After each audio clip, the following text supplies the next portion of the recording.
ძალიან ხშირად ჩემი პაციენტები მეკითხებიან, ახდენს თუ არა გავლენას საშვილოსნოს ამოღებას სქესობრივ ცხოვრებაზე.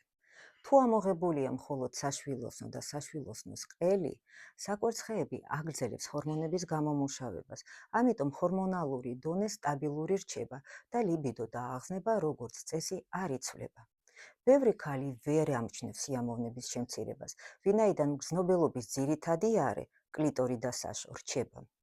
ზოგიერთი ქალი განიცდის შფოთვას ოპერაციის შემდეგ სხეულის ცვლილებების გამო, რამაც შეიძლება ფსიქოლოგიურ დონეზე დროებით იმოქმედოს ლიბიდოზე.